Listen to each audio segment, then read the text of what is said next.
Olá pessoal, tudo bom com vocês? Meu nome é André Borges, eu sou advogado trabalhista e o nosso tema de hoje é: eu tenho direito ao adicional de insalubridade? Essa pergunta não é tão simples assim de responder. Em primeiro lugar, o que é o adicional de insalubridade? Ele é um valor pago àqueles trabalhadores que prestam serviço postos a agentes insalubres, agentes que são nocivos à saúde. E esse valor ele vai variar de acordo com o grau da insalubridade. Então, para aquela insalubridade de grau mínimo, o adicional vai ser de 10%, para a insalubridade de grau médio, o adicional vai ser de 20%, e para a insalubridade de grau máximo, o adicional vai ser de 40%. E essa porcentagem ela é sobre o salário mínimo. Já até houve discussão no passado sobre se seria em relação ao salário contratual ou o salário mínimo, e o STF decidiu que é sobre o salário mínimo.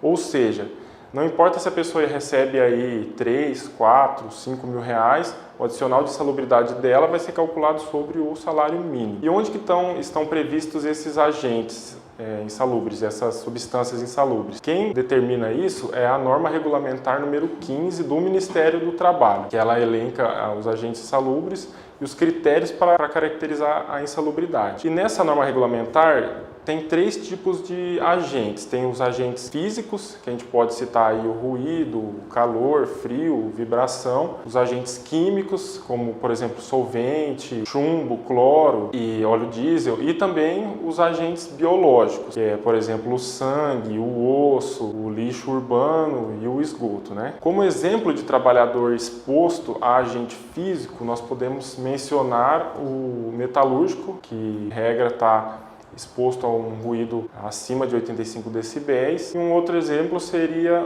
aquele trabalhador que precisa entrar em câmara fria, como por exemplo quem trabalha em açougue de supermercado tem que ficar entrando na câmara fria, está exposto ao agente físico frio. Como exemplo de trabalhador exposto a agentes químicos, a gente pode mencionar o funileiro, né, que mexe com massa plástica, com solventes, com tinta, e também o soldador, que está exposto ao fumo metálico, que é decorrente do processo de soldagem. E por fim, como exemplo de trabalhador exposto a agente biológico, a gente pode mencionar aí os médicos, os enfermeiros, que tratam de pacientes que estão com doenças infectocontagiosas, estão em isolamento, como por exemplo é o caso dos pacientes com coronavírus. E um outro caso que a gente pode citar são aqueles trabalhadores que realizam a limpeza de banheiros públicos ou banheiros privados, mas que tem uma grande circulação de pessoas. E, por exemplo, aí um banheiro de uma faculdade, né? Bom, e como você, trabalhador, vai saber se você tem direito ou não ao adicional de insalubridade? Como é uma questão muito técnica, é necessária a realização de uma perícia por um engenheiro de segurança do trabalho ou um médico do trabalho. E nesse caso, a gente tem 2 opções. Ou a própria empresa vai contratar esse profissional para fazer a perícia e analisar quais são os agentes insalubres no ambiente de trabalho, ou então a Delegacia Regional do Trabalho, hoje conhecida como Superintendência Regional do Trabalho, é que vai fazer essa perícia, né? Além disso, ainda é possível a realização de uma perícia judicial. Nesse caso, como que funciona? A pessoa entra com uma ação pedindo o adicional de insalubridade e o juiz vai nomear um perito. O perito marca um dia para ir até a empresa e fazer essa análise se tem ou não agentes insalubres no ambiente de trabalho daquela pessoa. E por fim ele vai fazer um laudo pericial, relatando como que é esse ambiente de trabalho, quais são as funções que a pessoa desempenha e também quais são os agentes que ele identificou lá. E vai dizer ao final do laudo se tem ou não a insalubridade e por quais agentes.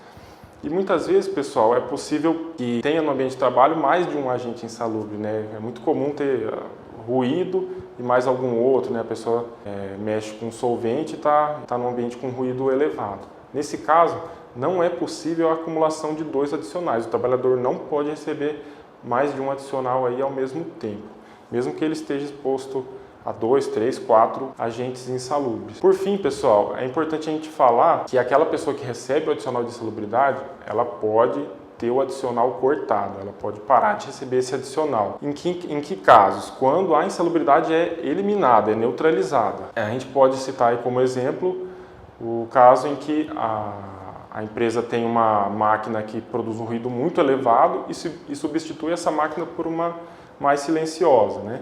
Ou então a empresa trabalha com solvente e substitui o solvente por uma outra substância que não agrida a saúde do trabalhador. E um outro caso é na hipótese do uso do EPI, que é o equipamento de proteção individual. A empresa tem que fornecer o EPI de forma gratuita e o empregado é obrigado a utilizar. E nesses casos que eu falei, sempre vai ser necessária a realização de uma perícia para mostrar que aquela insalubridade foi eliminada, que o trabalhador agora não está sob o efeito do exposto a esse agente insalubre. Bom, é isso, pessoal. Se você gostou desse vídeo, deixa o seu like, se inscreve no nosso canal para você ficar por dentro dos direitos trabalhistas. E se você quiser que eu faça um vídeo sobre algum assunto trabalhista, deixe seu comentário aqui embaixo. Abraço, até a próxima.